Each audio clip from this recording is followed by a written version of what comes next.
설명을 뭐 간단히 하겠습니다. 여하튼간에 그 당시를 돌아보면은 남북 간의 소위 서해에서의 문제, 그 다음에 전반적인 남북 간의 문제를 대화를 통해서 풀기 위한 대화가 지속되는 동안에는 서해에서뿐만 아니라 남북 간의 군사적 충돌은 없었다는 것이죠. 3년 5년 동안에 사실 남북 간의 군사적 충돌이 없었던 것은 제가 볼 때 3년 후 출발부터 서해에서뿐만 아니라 전반적으로 남북 간에 있어서의 발전에 대한 소위 협의도 있었지만은 서해에서 이런 우발적 충돌을 방지하기 위한 노력을 서로 대화를 통해서 해결하려는 의지, 그걸 계속해서 했던 기간 동안에는 사실 그 당시 서해에서 군사적 충돌이 없었다. 저는 이게 굉장히 큰 교훈이라고 생각합니다. 앞으로도 결국 남북 간의 평화를 정착을 하고 이런 군사적 문제를 해결하기 위해서는 1차적으로 대화가 있어야 됩니다. 접촉이 있어야 됩니다. 그리고 같이 노력을 해야 돼요. 그렇게 해야 이 문제가 없는 거예요. 그리고 나서 그 결과로 사실은 평화협력지대 같은 것도 만들 수 있고 다른 그 평화체제에 대한 그 진전도 일어날 수 있고 하는 것이 아닌가 하는 걸 다시 한번 생각합니다. 서해평화특별지대에 대해서는 뭐 앞에 여러분들이 말씀하셨고 하기 때문에 시간이 없어 간단히 여기서는 앞에 말씀으로 생략을 하겠습니다. 그리고 끝으로 공전선언에 대해서 말씀드립니다.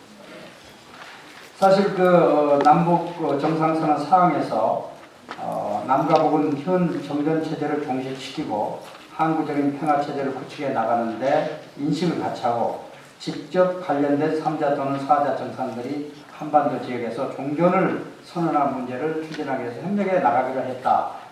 이거는 방금 그 시갈 박사님께서도 발표했던 내용과 좀 연관이 됩니다만은 앞에서 말씀드린 것과 마찬가지로 참여정부 출범과 함께 한반도 평화체제 구축을 국정 과제로 제시한 다음에 이 문제를 소위 해결하기 위해서 꾸준히 노력했던 것은 우리가 다 알고 있습니다. 그 이후에 앞에서 말씀드렸던 소위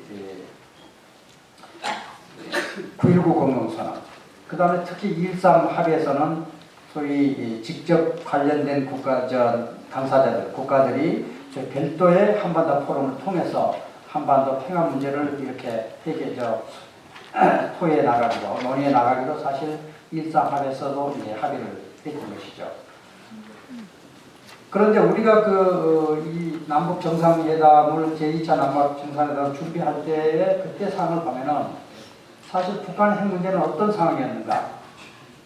나중에 우리가 보수 언론들이 엄청나게 이 문제에 대해서 비판하기 때문에 많은 사람들이 잘못 이해를 하고 있는 부분이 있는데 사실 그 당시 2007년 8월 달에는 2.13 합의가 상당히 순조롭게 진행되고 있었다.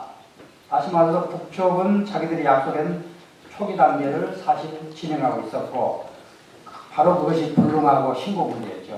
그 다음에 나머지 다섯 국가들은 에너지와 경제 지원을 진짜 약속대로 해나가고 있었던 것이죠.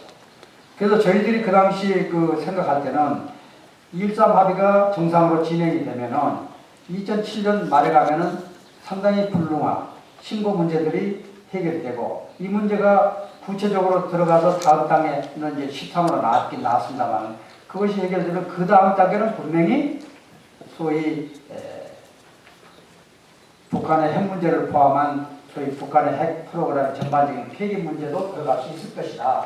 또 그런 들어감에 대해서 준비를 해야 되지 않느냐 하는 것이 그 당시 저희들이 생각했고 그렇게 하려고 그러면은 그 당시 가장 중요한 문제로 되었던 게 북한은 자기들이 미국의 북한에 대한 적대시 정책 때문에 핵무기를 개발한다고 그랬고 그렇기 때문에 뭐냐면 우선 미국과의 정상화, 북미 관계 정상화가 이룩되지 않으면 핵을 폐기할 수 없다는 그런 입장이었고 미국은 북한과의 그런 평화 문제를 논의는 하되 그러나 북한의 핵 폐기가 이루어진 다음에 평화협정이라든지 관계 정상은 가능하다 그러기 때문에 결과적으로 완전히 북한과 미국의 입장이 대치적인 절대적으로 거기서 화합될 수 있는 입장이 아니었는데 그 당시 참여정부는 이렇게 가장 북핵 문제를 해결하고 한반도에 중요한 역할을 하는 미국과 북한의 입장을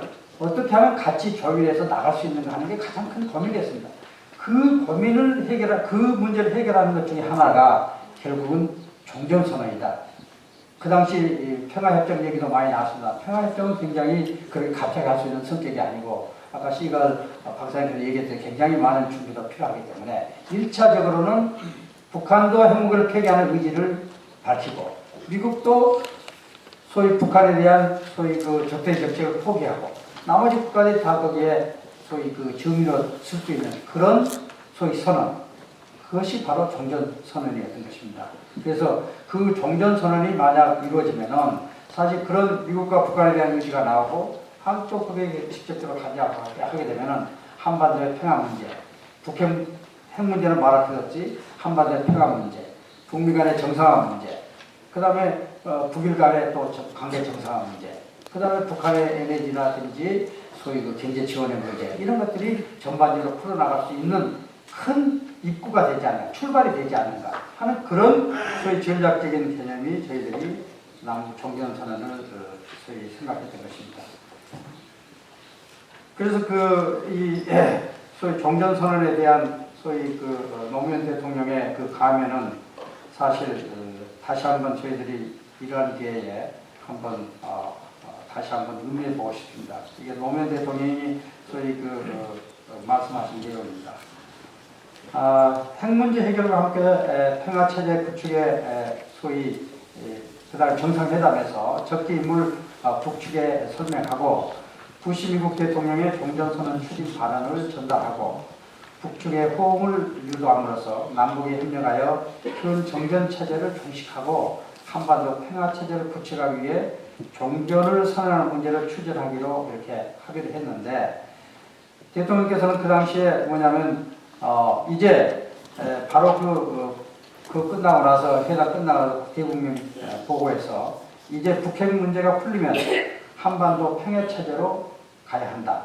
앞으로 원칙에 있어서 남북이 주도해서 직접 관련 당사국과 평화 체제에 관한 협의를 열어 나가도록 앞으로 협의를 해 나가는데 협력하자. 이 과정의 일환으로서 부시 미국 대통령이 제안한 바 있는 종전선언 방안을 김 위원장에게 노 대통령이 설명했다 했습니다. 이에 대해서 김 위원장은 정전체제를 평화체제로 전환하는 데에는 기본적으로 동의한다는 뜻을 밝히고 이전에 한미 간에 논의한 바 있는 종전선언 방안에 대해서 구체적인 관심을 표명했습니다. 그리고 이것을 성사시키도록 남측이 한번 노력해보라 하는 주문을 했습니다. 그래서 앞으로 여러 당사국 간의 대화가 잘 이루어지면 이 문제도 북측으로서는 그렇게 할 용의가 있는 것을 분명히 말씀드립니다. 이게 노 대통령께서 정상회담이 끝나고 나서 우리 국민들에게 보고했던 종전선언에 대한 예입니다. 결론적으로 사실 지금 종전선언을 생각한다는 것은 사실 현실적으로 맞지 않습니다. 남북관계 이렇게 단절되어 있고 전혀 기미가 보이지 않고 조금 기미도 보인다고 보는 분이 있지만 사실 이런 어려운 상황에서 종전선언을 다시 생각한다는 것은 참 시대에 맞지 않죠. 시기적으로 맞지 않지만은 그러나 앞으로 내년이든 그 다음에 새로운 정부가 서든 또 이 정부가 말기에 또 어떤 노력을 해가지고 남북 간에 어떤 진전이 있다면은 그때 북한 핵 문제를 포함해서 한반도 전체 문제를 해결할 수 있는 입구, 시작하는 전략으로서 제가 볼 때는 다시 한번 종전선언을 생각해 볼 수 있는 것이 아닌가. 그렇게 해서 제가 마지막 결론으로 한번 제안을 했습니다. 시간이 부족해 간단히 이걸 끝이겠습니다. 감사합니다.